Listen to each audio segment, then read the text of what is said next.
दिल्ली में बीजेपी की राष्ट्रीय कार्यकारिणी की बैठक हुई। बैठक में राज्यों में होने वाले विधानसभा चुनावों को लेकर के मंथन किया गया। साथ ही कोरोना और वैक्सीनेशन को लेकर के भी चर्चा हुई।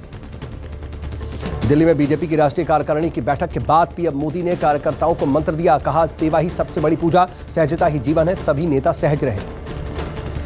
बीजेपी की राष्ट्रीय कार्यकारिणी की बैठक को संबोधित करते हुए जेपी नड्डा ने पश्चिम बंगाल का जिक्र किया। नड्डा ने कार्यकर्ताओं को भरोसा दिलाया कि बीजेपी पश्चिम बंगाल में नया इतिहास रचेगी। बीजेपी बंगाल के लोगों के साथ है। यूपी में फर्रुखाबाद के फतेहगढ़ जिला जेल में डेंगू से कैदी की मौत के बाद जबरदस्त हंगामा हुआ। साथ ही कैदियों ने जेल के अंदर आग लगा दी और पथराव भी किया।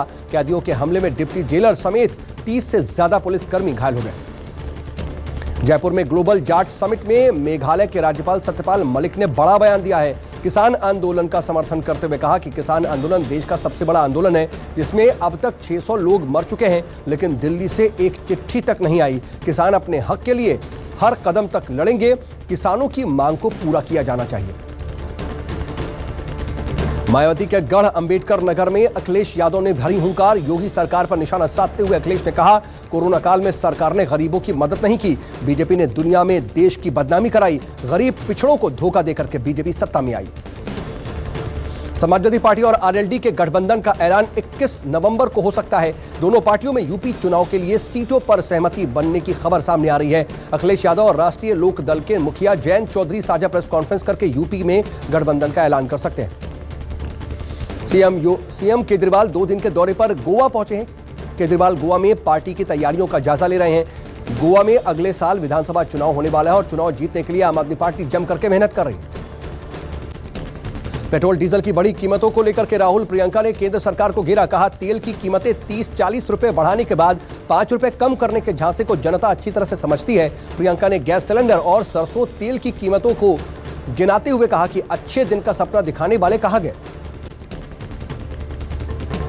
राहुल प्रियंका के हमले पर मध्य प्रदेश के सीएम शिवराज सिंह चौहान ने पलटवार किया। कहा, कीमतें कम करने के बावजूद कांग्रेस घड़ियाली आंसू बहा रही है। बीजेपी शासित राज्यों में वैट और एक्स्ट्रा टैक्स कम हुए। अब सोनिया गांधी और राहुल बाबा बताएं कि कांग्रेस शासित राज्य कब वैट घटाएंगे।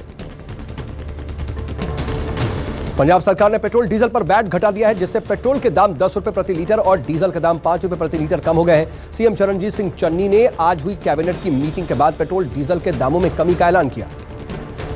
वसूली मामले में महाराष्ट्र के पूर्व गृहमंत्री अनिल देशमुख को बॉम्बे हाईकोर्ट से बड़ा झटका लगा। हाईकोर्ट ने देशमुख को न्यायिक हिरासत में भेजने के विशेष अदालत के आदेश को रद्द कर दिया। हाईकोर्ट के आदेश के बाद अनिल देशमुख को अब 12 नवंबर तक के लिए ईडी की हिरासत में भेज दिया गया।